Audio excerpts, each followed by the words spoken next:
For a while, I was stationed at a base back east, but lived off base. Most of the time, this arrangement worked fine.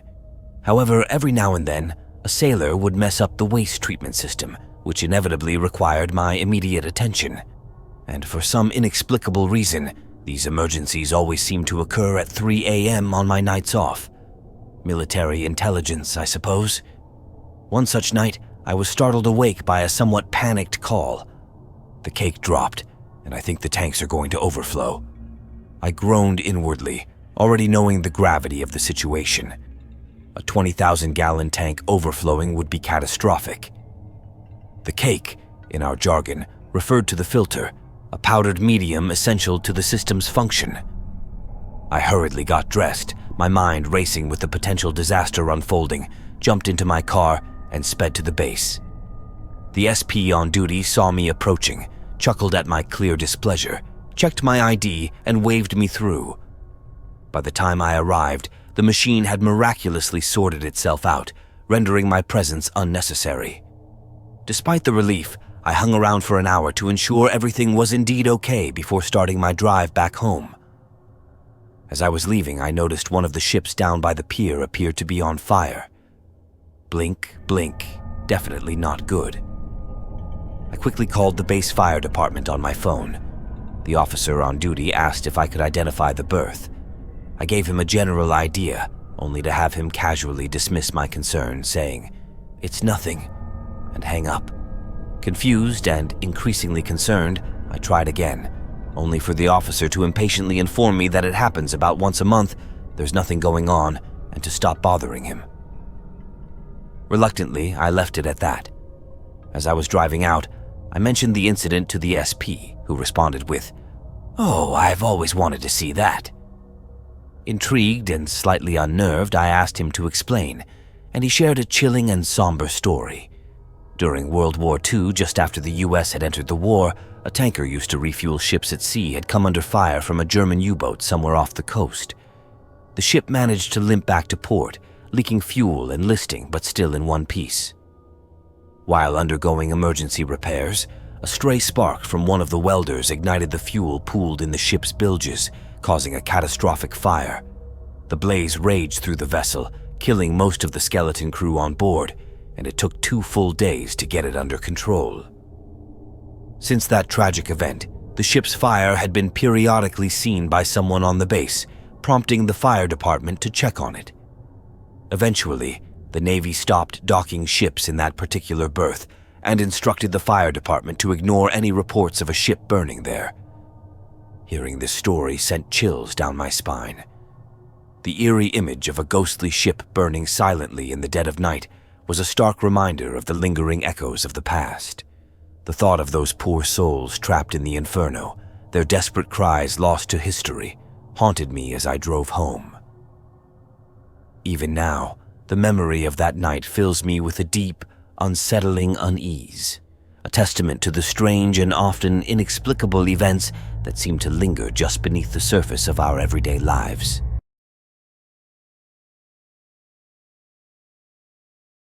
I was driving alone from eastern Colorado to Wyoming in the dead of night on a desolate dirt road. It was the kind of darkness that most people never experience, a profound blackness like being in the middle of the ocean. No cities, no towns, not even the faintest glimmer of civilization for hundreds of miles in every direction. The isolation was both serene and terrifying, the only sound being the crunch of gravel under my tires. As I crossed the border into Wyoming, the dirt road finally transitioned into pavement, a small relief in an otherwise unsettling journey. About half an hour later, a deafening bang shattered the silence, and my car lurched violently to the middle of the road. My heart jumped as I realized I had a flat tire. I pulled over, the uneasy silence swallowing me as I stepped out. The darkness was so complete that my headlights were the only source of light for miles around, casting eerie shadows that seemed to dance just out of sight. Feeling incredibly vulnerable and exposed, I retrieved the tools and spare tire from the trunk, my hands trembling. I started changing the flat as quickly as I could, every tiny sound amplified in the stillness. I even turned off my music, feeling an inexplicable need to be as quiet as possible, as if the night itself demanded silence. As I crouched down, tightening the lug nuts on the spare, I suddenly heard a chilling, raspy man's voice right behind me. "Need any help with that?" My blood ran cold. I spun around and stood up so fast my heart felt like it might burst out of my chest, but there was no one there. I scanned the other lane, but the oppressive darkness revealed nothing. Panic surged through me as I grabbed the tire iron, shouting into the void, "Who's there? Who's out there?" Only silence answered. The kind of silence where you can hear your own heartbeat echoing in your ears. My headlights barely penetrated the darkness, and I knew there was nothing around me but dirt and sagebrush. The feeling of being watched, of someone standing right behind me, was overwhelming and suffocating. I spun the lug nuts on, cranked them tight, and lowered the jack, all the while feeling the invisible presence breathing down my neck. Every second felt like an eternity. I threw the tools and flat tire into the trunk and jumped back into the car, slamming the door shut with a sense of desperate urgency.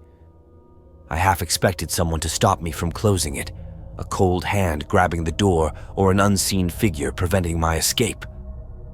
I sped home to Wyoming, my mind racing, my eyes darting to the rearview mirror and the back seat over and over again. Every shadow seemed menacing, every rustle a potential threat. The experience left me shaken to my core, a chilling reminder of the unknown lurking in the darkness. I'll never forget that night as long as I live.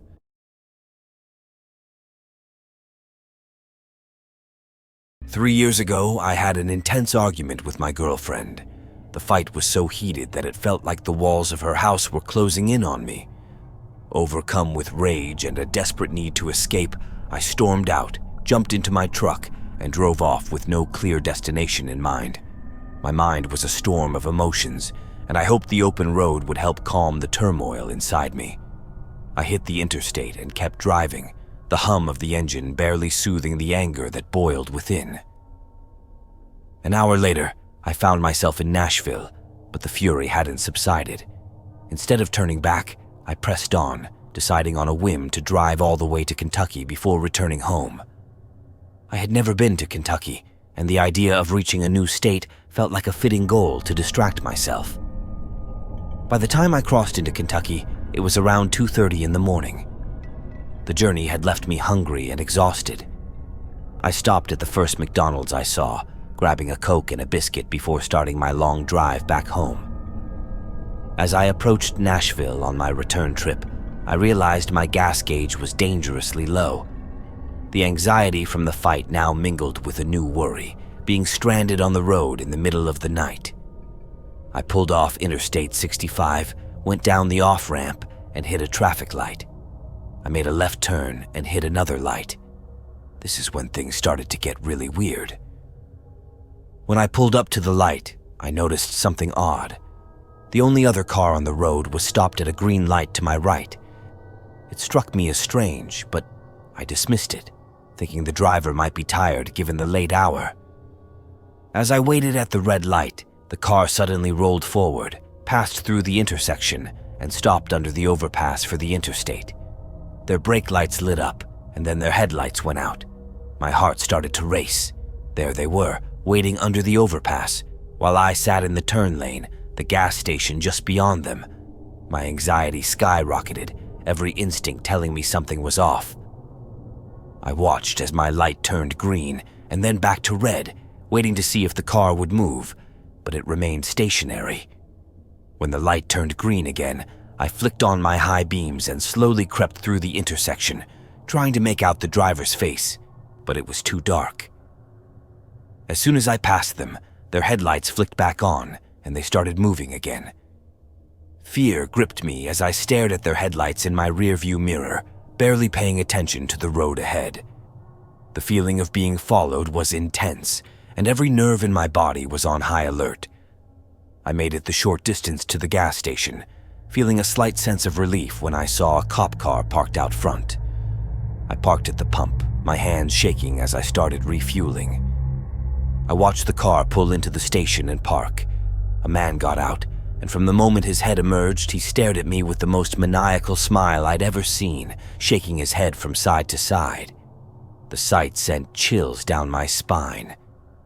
He walked into the store and got in line right behind the cop. My mind raced, fearing the worst. Maybe he was going to harm the officer. Thankfully, he did not. Once I had enough gas to get home, I stopped pumping, jumped into my truck, and double-checked my phone for directions back to the interstate. As I was leaving the gas station, I noticed the man leave his place in line and run out of the store. Panic surged through me. I floored the gas pedal, ran the red light at the overpass, ran another red light, and sped back onto the interstate. I drove 85 to 90 miles per hour the whole way home, constantly checking my rearview mirror, the adrenaline refusing to subside. To this day, that night remains one of the creepiest and most unsettling experiences of my life.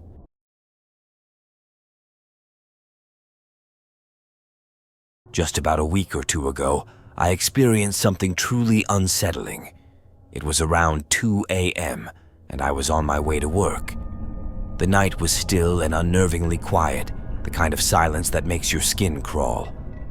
In an attempt to save time, I decided to take a shortcut through an area near my home that was lined with farms and dairies. The roads there are notoriously bad, with no streetlights, very few people, and wild dogs and animals roaming freely. It's safe to say it's not the most desirable route, but I was in a hurry. As I turned down a street heading west, the eerie stillness seemed to amplify. The only light came from the distant glow of the city, casting long, distorted shadows. The outlines of trees and buildings blurred as I drove by, creating a surreal, dreamlike landscape. Suddenly, I noticed something peculiar, a shape moving in a direction that defied the background. It looked like a tree, but it was moving. My heart skipped a beat. With no lights to illuminate the scene, I could only make out the outline, but it was unmistakably heading into the street. I continued driving slowly because the road was in poor condition and my car didn't handle bumps well. Each jolt made my anxiety rise. As I approached the area where I had last seen the mysterious mass, my heart began to race, pounding so loudly I could hear it in my ears. And then I saw her. A little old woman, which was creepy enough in itself. But what made it even more disturbing was her attire. She wore a long, old-fashioned dress that reached down to her feet and had a scarf wrapped around her head. There were no flashlights or any other sources of light. She was simply walking in the center of the road with her back to me, moving eerily and slowly. I slowed down further to avoid hitting her, but my curiosity kept me approaching, even as dread coiled around my chest like a vice. I couldn't help but wonder what had happened to the large, shadowy mass I had seen. Why was this woman walking in the middle of the road without any lights, risking being hit by a car or attacked by a wild animal? I was totally creeped out by this point, the hairs on my arms standing on end. As I got closer, an intense wave of fear and terror washed over me, almost paralyzing in its strength. I passed her slowly, my window slightly down, trying to catch a glimpse of her face. Every instinct screamed at me to speed up, to get away, but I was compelled to understand. Then, the most horrifying thing happened. She didn't look at me, and I couldn't see her face, but she let out the most terrifying maniacal laugh I have ever heard in my life. Even now, I get goosebumps just thinking about it. The hair on the back of my neck stood up, and I floored it, speeding away without daring to look back even once. I was too afraid. When I finally reached work, I felt a surge of relief to be in a place I knew was safe. I sat in my car for a few minutes, replaying the event in my head, trying to reconcile how I first saw a large moving mass from afar, only to encounter this little old lady out of nowhere. The memory looped in my mind, refusing to make sense. I couldn't wrap my head around it.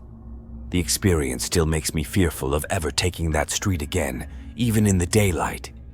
Every detail of that night haunts me, leaving me with an unshakable sense of unease.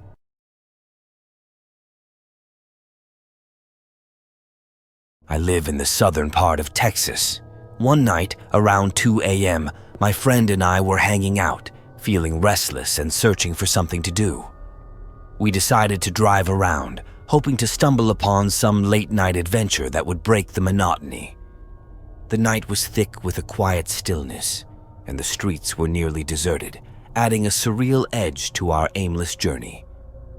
After cruising aimlessly for a while, my friend suggested we pull into a nearby middle school parking lot to call and text some friends to see if they wanted to join us.